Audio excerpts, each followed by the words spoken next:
ಮೃತರ ಸಂಬಂಧಿಯೊಬ್ಬರು ನಮ್ಮ ಜೊತೆ ಜಾಯಿನ್ ಆಗ್ತಾರೆ. ನಮಸ್ತೆ. ನನಗೆ ತುಂಬಾ ಭಯ ಆಗುತ್ತೆ ಸರ್. ನನಗೊಂದು ಹುಡುಗ ಇದೆ ಸರ್. ಬೆಳಗ್ಗೆ ನಾನು ಹೋಗ್ಬೇಡ ಅಂತ ಹೇಳ್ತೆ ಸರ್. ಡಾಕ್ಟ್ರೆಲ್ಲ ಮಕ್ಕಳಲ್ಲಿ ನೋಡಿದ್ರೆ ನನಗೆ ತುಂಬಾ ಭಯ ಆಗುತ್ತೆ ಸರ್. ಅವ್ನು ಕಾಲ್ ಬರ್ರಿ ಕಾಲ್ ಬೇರೆ ಹೋಗ್ತಾ ಇಲ್ಲ ಸರ್. ಸ್ಟಾಪ್ ಬರ್ತಿದೆ ಸರ್. ಮೇಡಮ್ ಏನು ಅಂತ ಹೇಳ್ತೀರಾ? ನೀವು ಎಲ್ಲಿಯವರು ಮೇಡಮ್? ಕೇಳಿಸ್ತಾ ಇದೆಯಾ? ನಿಮ್ಮ ಮಗನ ಹೆಸರೇನು ಮೇಡಮ್? ನಮ್ಮ ಹುಡುಗ sir Santosh Kumar sir. Okay. ಯಾವಾಗ ಹೋಗಿದ್ರು ವಿಧಾನಸೌಧಕ್ಕೆ? ಇವತ್ತು ಬೆಳಿಗ್ಗೆ ಹೋಗಿದ್ರಾ? ಮಧ್ಯಾಹ್ನ ಹೋಗ್ತೀನಿ ಅಂತ ಹೇಳ್ಬಿಟ್ಟಿದ್ರು.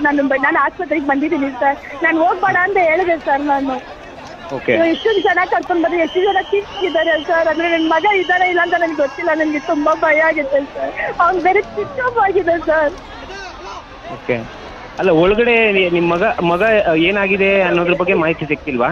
ಇಲ್ಲ, ಹೌದಿಲ್ಲ ಸರ್. ಒಳಗಡೆ ಇದ್ದಾನ ಇಲ್ಲ ಅಂತ ನನಗೆ ಗೊತ್ತಿಲ್ಲ ಸರ್. ನನಗೆ ಒಳಗಡೆ ಹೋಗೋದು ಭಯ ಆಗುತ್ತೆ ಸರ್. ತುಂಬಾ ಜನ ಬರ್ತಾರೆ ಸರ್.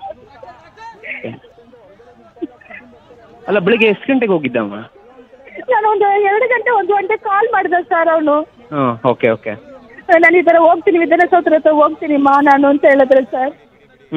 ಅವನು ಸ್ವಿಚ್ ಆಫ್ ಆಗಿದೆ ಸರ್. ನನಗೆ ತುಂಬಾ ಭಯ ಆಗುತ್ತೆ ಸರ್ ನನಗೆ. ಅಲ್ಲ, ಒಳಗ್ ನಿಮ್ ಮಗ ಇದ್ದಾನೆ ಅಂತ ಯಾರು ಹೇಳಿದ್ರು? ಇಲ್ಲ, ಇರ್ತಾನಂತ ಹೇಳಿಲ್ಲ. ತುಂಬಾ ಜನ ಬರ್ತಾರೆ. ಹೋಗಿದ್ದಾನೆ, ಸ್ವಿಚ್ ಆಫ್ ಆಯ್ತಲ್ಲ. ನನಗೆ ಒಂದು ಭಯ ಆಯ್ತು ಸರ್ ನನಗೆ. ಅವ್ನು ಒಳಗಡೆ ಇದ್ದಾನೆ ಏನೂ ಗೊತ್ತಿಲ್ಲ ಸರ್.